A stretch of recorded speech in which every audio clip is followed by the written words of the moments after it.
You may be wondering why I have this empty shelf here. Well, it's not seasonal TBR time. That's when this shelf is empty, because this is where the seasonal TBRs go. So still winter right here, but we're going to be putting the 25 books that I want to read in 2025 on this shelf. Hi, my name is Sarah Freshly and welcome back to Freshly Read Books. I feel like for the past couple of videos, I've filmed it sitting on like the little daybed here, which meant that Klaus joined me for it. And so you might be missing him, but I just want to confirm that he is right here. And when you see these little leaves rustling, that's just him cleaning himself and rocking the entire tree. So I haven't done a blank books in 20 whatever since I think 2023 or maybe 2022. I'm pretty sure I only did it 1 year. And it went so terribly poorly that I just never did it again. So I switched up my strategy this year. Because before, basically what I did was I would be like, okay, these are the number of books I'm picking. I would just go to my TBR and I just pick that number of books that I'm like, yeah, it'd be really nice if I read this year. And like, it was off of my TBR. There was no other reason besides the fact that it was on my TBR. And I just like randomly picked however many books. So I figured this time it would actually kind of match up with some of my other goals where I haven't specifically talked about what books are a part of those goals. And that way it kind of like is doing double duty and I'm more likely to read it. Not all of these are a part of other goals. Some of them are just for fun. One's just for spiciness. Not spicy as in romance spice. Spiciness is in like, am I actually gonna be able to do that? Like, is this entirely unrealistic? And probably, but we're gonna hope for the best. And then I wanted 5 of them to be anticipated releases. So we have 20 books coming from my physical TBR, 5 books coming from anticipated releases, and that's it. I don't know why I said that like there was more to that sentence. That's the end of that sentence. So we're gonna just go through them all now. The first little like portion of the list that we're gonna go through are actually the books that are on my TBR Spin. So technically I've talked about this on my channel before, but it was only during the TBR Spin live show for January. If you don't know, TBR Spin is a reading challenge that I do on my channel where people participating pick 12 books at the beginning of the year, and then every month we spin a wheel that leads us to a prompt, which ideally leads us to one of the books on our list. So those spins happen during live shows. We had the live show for January already. So in that video or in that live stream, I went through really quickly the books that were on my list, but I haven't talked about it in an actual video. So I figured this is a good chance to do that. So by putting these all on this as well, like on this list, then even if a book gets swapped off, I'm still trying to read it this year.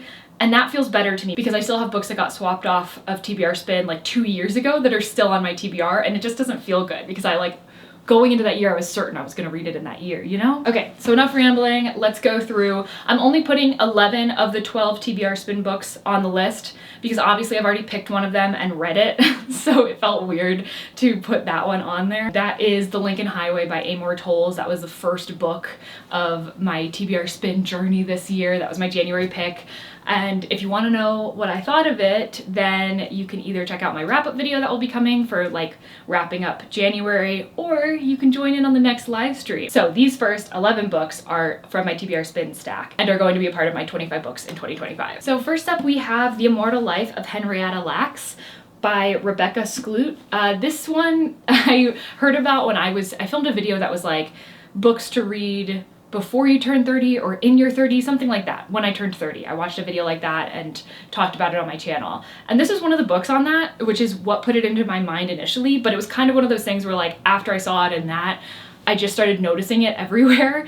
And then one day when I was in Goodwill, they had this book there. So I was like, it's $1. Like, obviously I'm gonna get it. Also, I've heard great things about it since then. Doctors took her cells without asking. Those cells never died. They launched a medical revolution and a multi-million-dollar industry. More than 20 years later, her children found out their lives would never be the same. That sounds really good. And I feel like it's a bit of history that I don't know anything about. Next, we have American Psycho by Bret Easton Ellis. This was on my TBR Spin, was it last year or 2 years ago? Possibly both years, I can't remember. It ended up getting swapped off. And then later that same year, I wound up reading The Shards by Bret Easton Ellis. And that was really heavy and I had a really hard time with it, like mentally. Not like it was like sending me into a breakdown or anything, but just like, it was just a draining read. But I know that American Psycho, I think it's decently different. I know that it's about like a corporate guy that is a serial killer.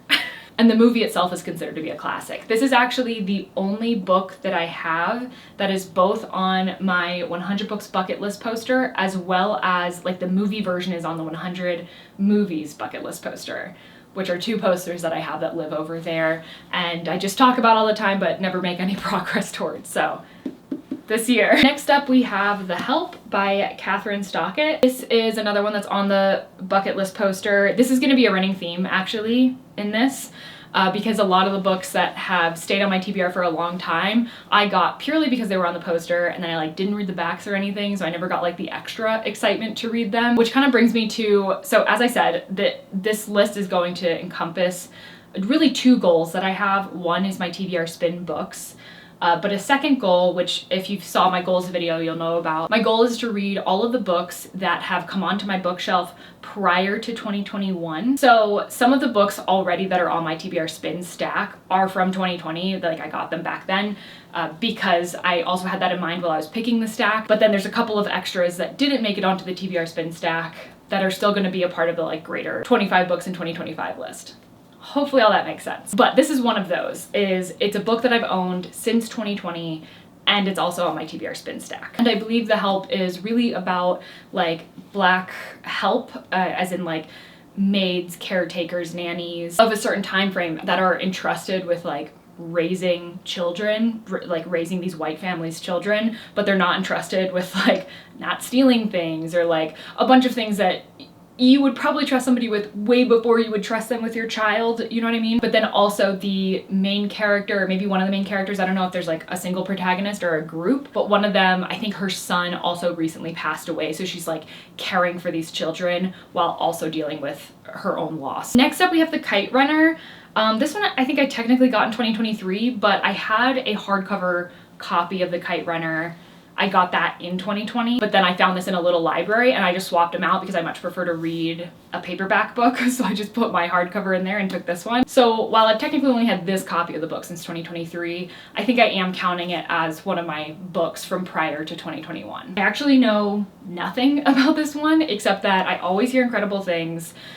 Frequently I see it in like best books lists, not just like of a year, just like of all time. And also it's on the bucket list. So, and there's another book by this author that I want to read. I can't remember the name of it, but I'm going to pop that up. And there's been so many times that I've been like this close to buying it, but then been like, I should probably read The Kite Runner first, right?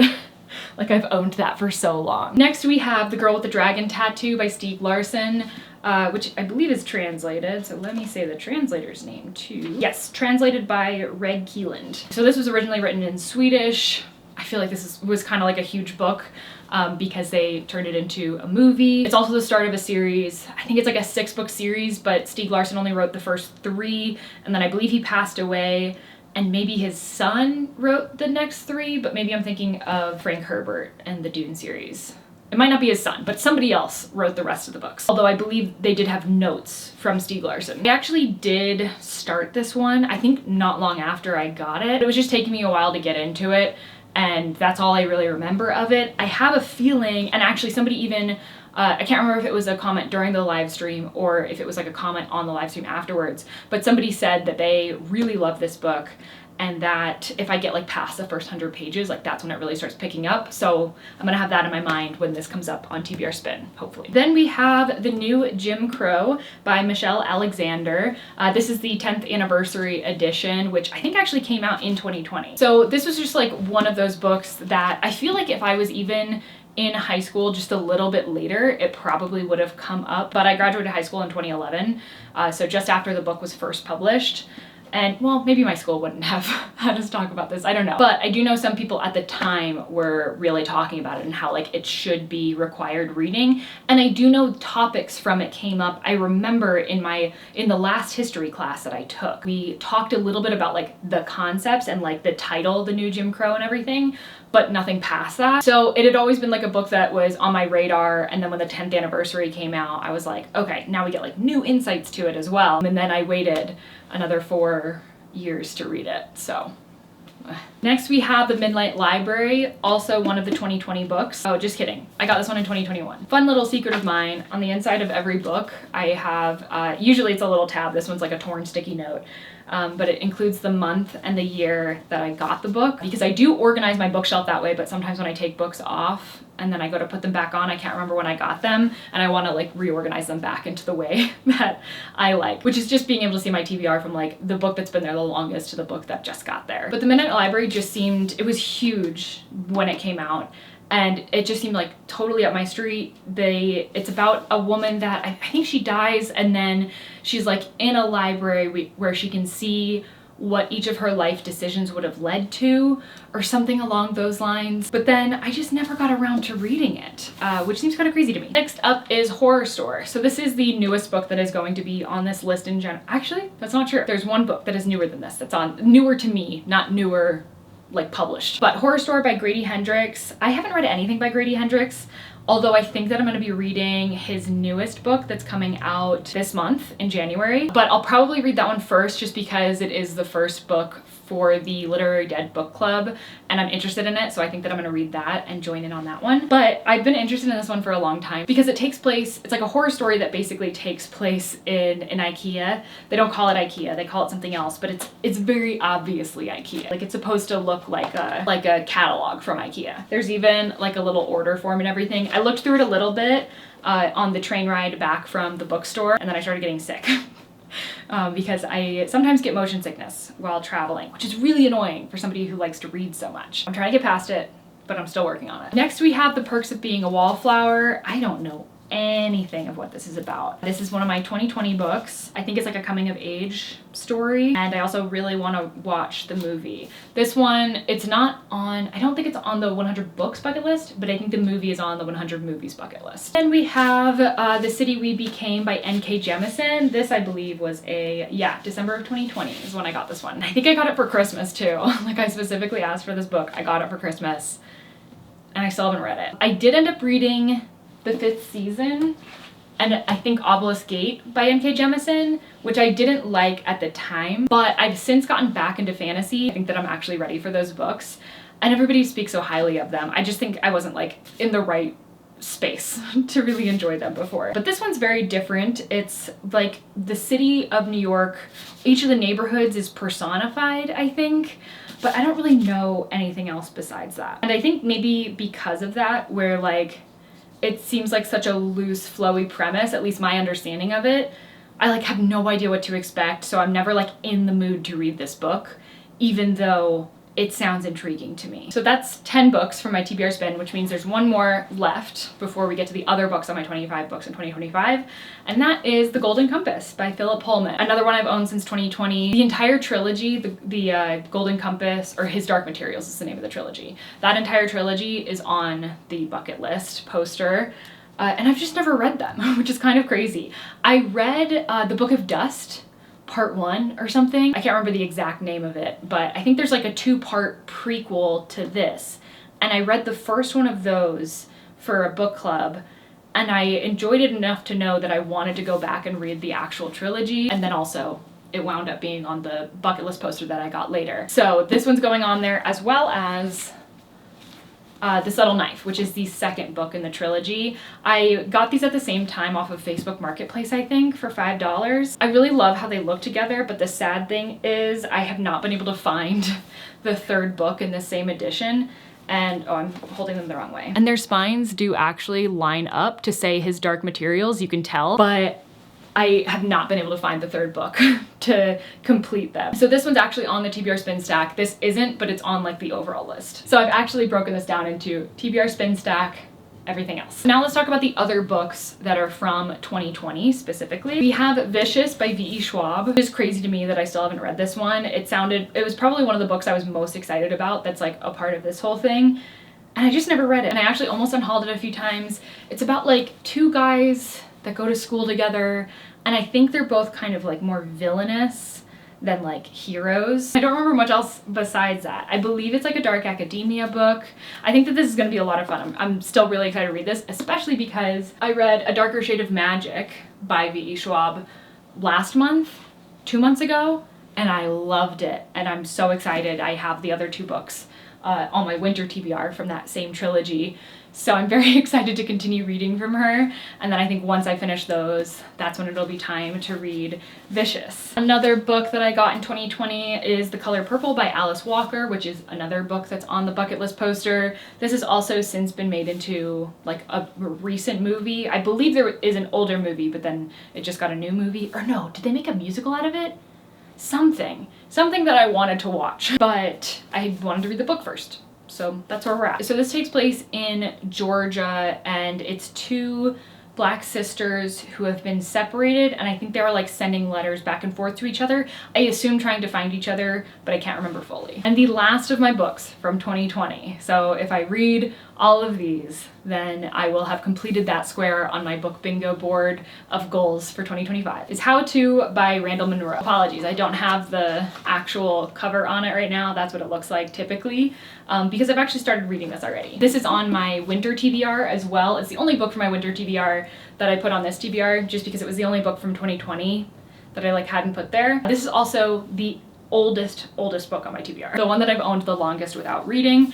And I think it's like kind of a silly book, but it's fun, and I forgot how fun it was until I started reading it just a couple days ago. So I've just been reading like a little bit of it at a time and like focusing more on reading other books, which is typically what I do with nonfiction anyway. But basically, Randall Munroe, I think he has like a blog, or he did have a blog, I don't know if he still like runs it regularly, where people would submit like these what if questions, and then he would answer them as a scientist in like the most ridiculous ways possible, like taking it so seriously, but also having like a bunch of kind of funny options, I guess. So there was actually another book, What If was the name of the first book, and one of those questions was like, what if everybody in like this country all jumped at the exact same time? Like, would there actually be any impact? So like things like that. There's actually been another What If book.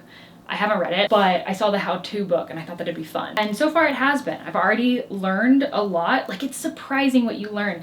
For example, one of the things I just learned was that there was only one pirate that ever buried his treasure. And then that just like became a thing because Robert Louis Stevenson, when he wrote Treasure Island, based it off of this one pirate. And so like then that became like the lore of pirates. Like they always bury their treasure and have these treasure maps to the treasure. Just things like that, which it's like fun facts that you end up getting, but in a very like fun way. Then I ended up deciding to put my 2021 books on here because when I removed my 2020 books from my shelves, I realized that I only had 3 books that I had gotten in 2021, like total on my TBR. So then I was like, if I just throw these 3 books on this list and I read them all, then moving into next year, I won't have any books that are older than 2022, like to my shelves, which seems crazy to me. So I was like, all right, I'll put them on there. Brace yourselves for a lot of nonfiction. I went through like a huge nonfiction phase. This isn't saying that I didn't want to read these nonfiction books, but I went through a huge phase where I bought a lot of them and I read a lot of them, but I was not reading at the rate that I was buying. You know what I mean? So the first one is The Uninhabitable Earth by David Wallace Wells, which I think covers a lot about climate change and everything. It's kind of crazy to me that I haven't read this already because I feel like some books like this, the longer you wait to read them, the less they are impactful or relevant, just because things change, especially with something like climate change, so rapidly. But I still think that it's soon enough that I'll get a lot out of it. And then once that one's done depressing me, I've got Humankind, A Hopeful History by Rutger Bregman. So that one I think is a little bit more of a scary look into our future, whereas this one is a possible hopeful look into our future. And then the last one from 2021 that I have is The Tao of Pooh by Benjamin Hoff. So these are the principles of Taoism, but they are portrayed by Winnie the Pooh. Taoism is like a religion that I learned about in high school, and I was very intrigued by it. I thought it was like so different than anything that I'd known before that. And I really liked the principles of it. So I think that this will be like kind of a fun read to reconnect with why I was so interested in it to begin with. Also, can we just talk about how my 2021 books are all like orange spines, exact same size, and nonfiction? I don't know how that happened, but it just works really well. So far we have 18 books up here. So we have 2 more before we get into the new releases that are technically on the list, but obviously I won't own. So these last 2 don't really have like a goal associated with it, I guess technically. So the first one is Empire of Pain by Patrick Radden Keefe. I've read 2 other Patrick Radden Keefes, but I actually think it's gonna be the one that I'm most interested in because it's about the opioid crisis. And also I have a video planned this year that is kind of like a larger video essay, and it's going to touch on some themes from this. And so I thought that it was kind of a perfect time to be reading this. Okay, and then I alluded to a book that I'm putting on this list to be a little spicy, to spice things up, to really challenge myself. Because I figured since I was picking a lot of things that were going to be meeting several goals, thus making it a little bit easier on myself, it'd be fun if like one of them was like really scary. So I'm picking the biggest book on my TBR, which is infamous for being challenging, and that is Infinite Jest by David Foster Wallace. This is the first book that I got in 2022. So if next year I wanted to do the same thing that I'm doing and trying to clear like the oldest books off of my TBR, the first 3 books that would be on that is this one, Long Walk to Freedom by Nelson Mandela, and A Brief History of 7 Killings by Marlon James, which I don't know if you've noticed, but they are all pretty big books. So I was like, that is gonna seem so far overwhelming to me to do that. So I figured if I just get this one, if I get the most intimidating out of the way this year, then next year I think I could actually tackle the books that I've owned since 2022. That's the idea. Also, I think that I just want to at least try this book. I am very open to the idea of DNFing it. I've nearly unhauled this before because I think that the same desire that I have to read this isn't quite there. Like before it just kind of seemed like a fun challenge because I think that that's really what a lot of people kind of view this book as. But I don't want to just read something because it's going to be challenging for challenging's sake. You know? Does that make sense? But I did end up reading Brief Interviews with Hideous Men by David Foster Wallace, which is like a collection of short stories by him. And it's one of my favorite books. It's one that I keep on my shelf, that I've kept since I read it, that I would consider reading again. So it's got a high honor for me and my bookshelf. So that's the only thing that's keeping me hanging on to the idea of reading this one. So I'm gonna try it, but I'm gonna be open to the idea of DNFing, because to spend this long on a book that you're not enjoying is crazy, or is not doing anything for you. Like, that's nuts. So these are all of the books that I own that are on my 25 books to read in 2025. Now let's go quickly through the new releases that are coming out this year. So these ones theoretically should be very easy for me to accomplish. The first one is Onyx Storm by Rebecca Yarros, which is the 3rd book in the Fourth Wing series. I don't know what the actual name of the series is. Empyrean?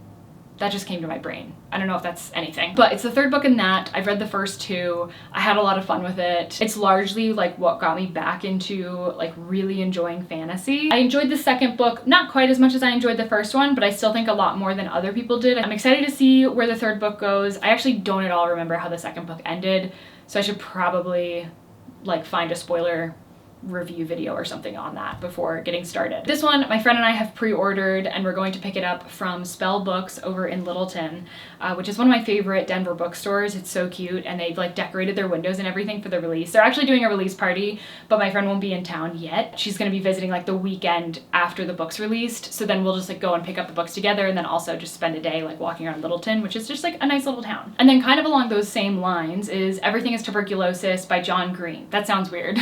Like it's similar in any way to Onyx Storm. It's not, but I am going with a friend to get the book. I've pre-ordered it along with tickets to see John Green. He is doing a book tour, and one of his stops is in Boulder. So I'm gonna go there, meet up with a friend that lives there, and we're both gonna go to the event together, get the book. Very fun. And that one is a nonfiction about tuberculosis. So those are the only 2 books that as of now I've pre-ordered.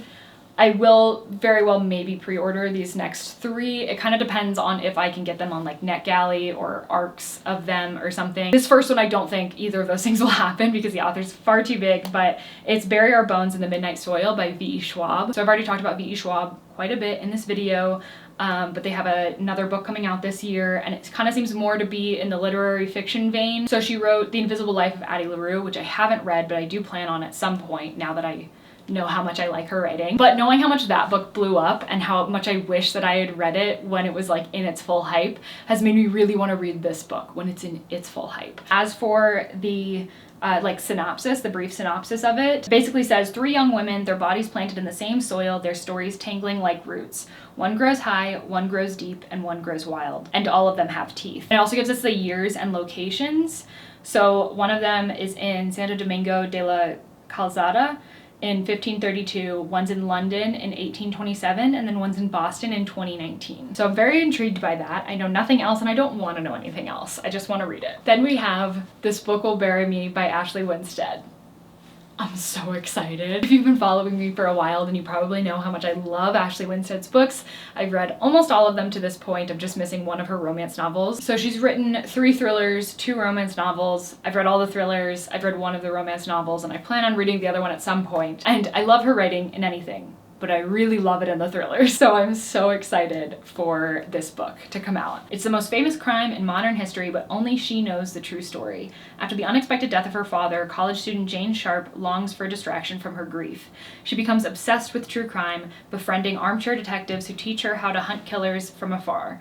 In this morbid internet underground, Jane finds friendship, purpose, and even glory. So when the news of the shocking deaths of 3 college girls in Delphine, Idaho, takes the world by storm, and sleuths everywhere race to solve the crimes, Jane and her friends are determined to beat them. And I think that like while they're exploring this, or while they're investigating this, they end up kind of finding themselves in their own kind of danger.